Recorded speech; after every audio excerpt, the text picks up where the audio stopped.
objetivos que vamos a ver, así para intentar ser un poco ordenada, vamos a intentar responder a la pregunta de qué es la salud mental. Luego, en segundo lugar, pues hablaremos de los principales problemas que traen a los niños y a los adolescentes a consulta. Y en el tercer punto trataré de explicar en qué consiste la terapia, pues con niños y con adolescentes, y luego pues una reflexión amplia de cómo podemos fomentar la salud mental pues en estas edades entre todos, ¿no? Así que empezamos con qué es la salud mental. Y bueno, la OMS es quien hace como da la definición más genérica acerca de salud mental, y al final pues implica el bienestar emocional, psicológico y social que permite a los más jóvenes pues desarrollar habilidades sociales y enfrentar pues las tensiones de su momento y adaptarse a las distintas circunstancias de la vida, ¿no? Y este bienestar en los más jóvenes es esencial para su desarrollo, porque es importante que los niños estén bien mentalmente, pero también es importante que los problemas que se den en estas etapas como más jóvenes pues no se enquisten y se pasen a lo que es la vida adulta. Entonces, por eso es tan importante hablar de salud mental, pero hablar bien de salud mental en los más jóvenes, ¿no? Entonces, ¿cuáles son más o menos los problemas que traen a los niños y adolescentes a consulta?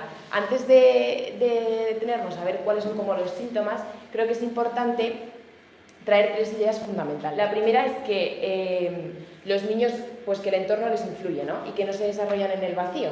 Y entonces al final su bienestar va a depender de lo que pasa a su alrededor, ¿no? De lo que pasa en la familia, de lo que pasa en la escuela, de lo que pasa entre los iguales y también de lo que pasa en el contexto sociocultural ya más amplio, ¿no? Y al final, a lo mejor es un poco burdo el ejemplo, ¿no? Pero al igual que una planta no se va a desarrollar igual si está lloviendo todo el día o si hace un montón de sol, pues el niño tampoco se va a desarrollar igual si en casa hay siempre gritos, o pues si en casa hay un ambiente de acogida, un ambiente de cuidado, o si en el cole no se siente seguro, o si en la parroquia tampoco, ¿no? Entonces el niño no se va a desarrollar igual. Y tampoco se va a desarrollar igual en función del ambiente cultural, ¿no? de lo que le ofrece la sociedad, ¿no? Y para entender los problemas psicológicos de los niños y adolescentes hay que verlo también desde una óptica amplia, ¿no? y desde una óptica de lo que está sucediendo ahora mismo en la sociedad, que al final pues muchos de sus problemas también son respuesta a una sociedad demasiado exigente, a una sociedad que premia mucho la productividad, ¿no? Que una sociedad muy hipersexualizada, con mucha accesibilidad a las nuevas tecnologías, y todo esto pues les influye, ¿no? Y no hay que perder esta mirada. Otra idea fundamental es, voy a mirar mi chuleta, es que hay que ver más allá de los comportamientos, ¿no? Que los síntomas que traen los niños no son el problema en sí, sino que es la forma que están teniendo de pedir ayuda, y que al final hay algo más profundo que les está atormentando, ¿no? Por así decirlo. Y hay muchas formas de entender este comportamiento problemático, pero la idea es esta, ¿no? Que en esencia pues lo que traen los niños, el problema es una señal de que hay un problema más profundo, ¿no? Y la última idea fundamental es que hay que considerar la etapa del desarrollo en la que están los menores que vienen a consulta, ¿no? Pues al final ahora hay como una difusión grande entre lo que es la infancia y la adolescencia, y parece que todo es lo mismo, pero la realidad es que la infancia implica una serie de cosas y la adolescencia implica otra serie de cosas, ¿no? Ambas pasan, ¿no? Los niños pasan por una especie de crisis, ¿no? En la infancia dejan de ser bebés y tienen que adentrarse en un mundo nuevo de símbolos que tienen que comprender, ven que su madre no está siempre disponible y eso es una crisis para ellos, igual que en la adolescencia también una especie de crisis, ¿no? Empiezan a desarrollarse, sus caracteres sexuales secundarios empiezan a florecer, empiezan a ver que quieren más independencia, empiezan a querer también que los demás les reconozcan en su grupo social. Entonces todo esto es importante, ¿no? Y es importante no tratar a los adolescentes como niños, ni a los niños como adolescentes, ¿no? Porque pues está a la orden del día que es muy difuso, ¿no? Y entonces hay que tener también esta mirada, ¿no? De la etapa de desarrollo en la que se encuentran los niños. Entonces, con esto en la cabeza, que básicamente, en resumen, como no tengo diapositivas... Bueno, pues en resumen, hay que tener una mirada amplia de lo que les sucede a los niños, y profunda también, ¿no? No solamente basándonos en lo superficial.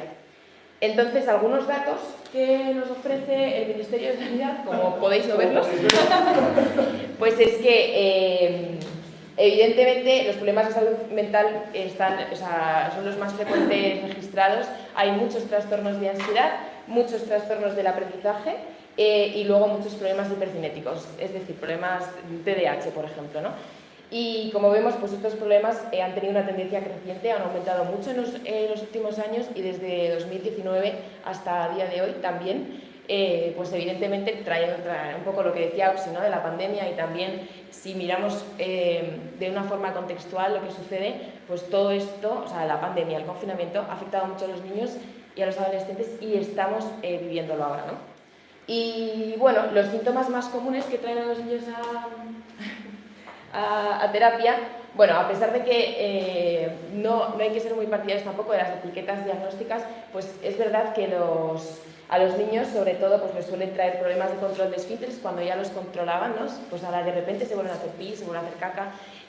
Luego también tener tics excesivos también les traen a consulta, quejas de dolores en la cabeza o problemas de dolor de tripa que no tienen una causa médica justificada. Luego también miedos o fobias que no son acordes a su edad, mucha ansiedad por separación con sus padres, excesivos miedos a contaminación, lo que es un poco el trastorno obsesivo compulsivo, las tristezas profundas, una ausencia de motivación por cosas que antes les motivaban.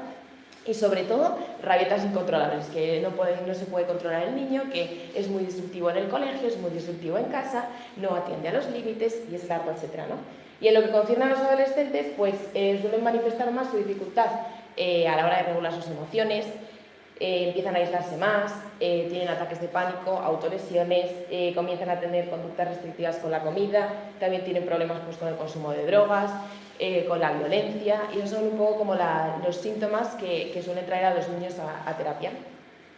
Pero en cualquiera de los casos, lo que verdaderamente hace que este síntoma sea problemático son tres cosas, que es la duración, es decir, que no sea algo episódico y momentáneo, sino que esté mantenido en el tiempo. Luego, el impacto en la vida diaria. Se dice que si afecta a más de 2 áreas de su vida es cuando ya empieza a ser bastante problemático, ¿no?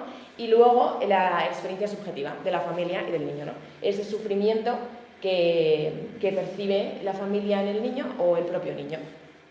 Y bueno, ya moviéndonos aquí, ¿qué consiste la terapia con los menores?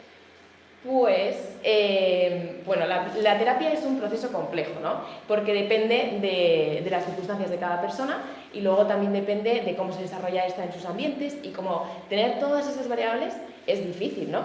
Y pues con los niños pues también, ¿no? Porque además todos sus ambientes cuentan y cuentan mucho.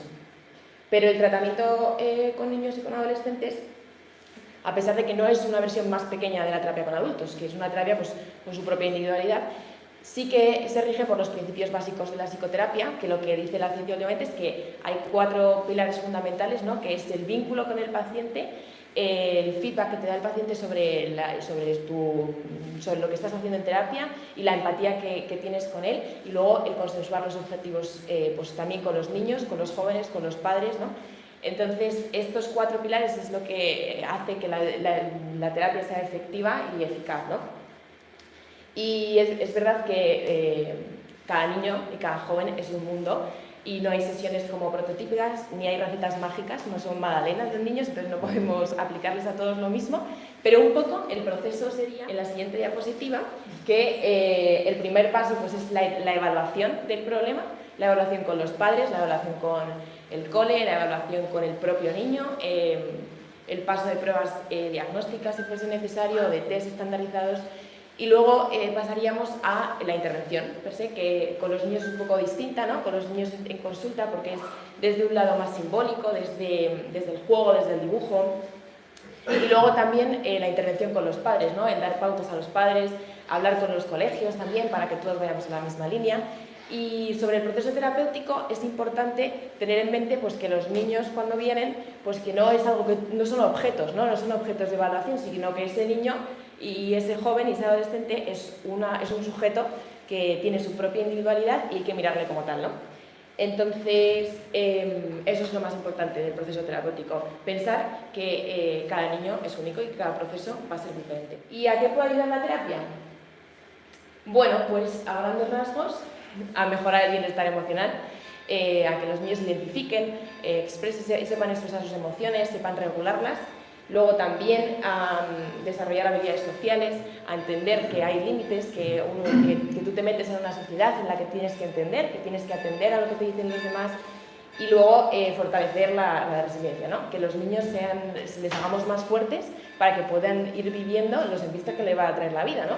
Entonces, pues generarles una buena pasta, ¿no?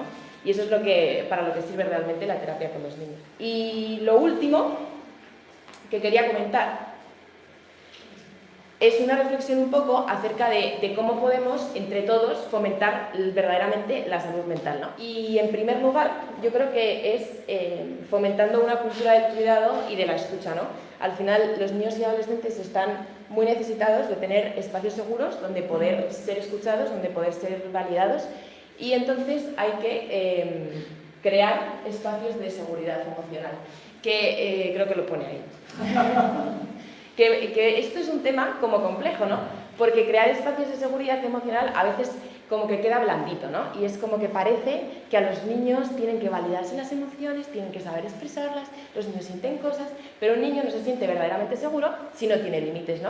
Entonces es importante crear espacios en casa, en la parroquia, en los colegios, donde los niños verdaderamente sientan que pueden expresar sus emociones, que son válidas, pero que no son determinantes, ¿no? Y que realmente viven un mundo de límites que también les ordena, ¿no? Entonces, ese punto es realmente importante para verdaderamente fomentar la salud mental, ¿no? Y luego hay otro punto, que es el de desestigmatizar, que lo de desestigmatizar es como una palabreja un poco rara, ¿no? Pero básicamente es que la salud mental es importante, ¿no? Y no hay que infravalorarla, ¿no? Y como decía Usi antes, cada vez es más normal pedir ayuda, y está súper bien pedir ayuda, pero a la vez también hay otra cara de la moneda, que es la sobrevaloración de la salud mental, ¿no? Evidentemente, eso es importante, pero no todo se justifica por la salud mental, ¿no? No todo lo que le pasa a los niños es porque tienen ansiedad, no todos los niños tienen que ir a terapia. Sí, evidentemente es una ayuda que a todos les vendría fenomenal, pero también es como la otra cara de la moneda. Al final, los adolescentes, sobre todo, en un momento en el que están buscando su identidad, es muy fácil que se identifiquen pues, con el ser enfermos. Entonces, y bueno, claro, es que yo tengo ansiedad, soy ansiedad, pues separar esas cosas también es importante para verdaderamente fomentar una sociedad de jóvenes, de niños y adolescentes, pues que sea fuerte, ¿no? Y ya por último, fortalecer las redes de apoyo. Es decir, que la familia y la parroquia estén unidas, que el cole y las familias estén unidos, que realmente seamos una comunidad entre todos, pues que lo que haga sea fortalecer a los niños y adolescentes. Y al final, una cosa que es muy bonita que se dice respecto a los adultos que están con niños es que los niños necesitan adultos que sean más fuertes, más sabios y más amables que ellos, ¿no? Más fuertes porque necesitan fortaleza, más amables porque también tienen que recibir ese amor los niños, y luego más sabios porque ven más lejos que ellos, ¿no? Entonces es un poco eso. Yo creo que entre todos también, evidentemente, podemos fomentar verdaderamente lo que es la salud mental, y no tengo más que decir, la verdad.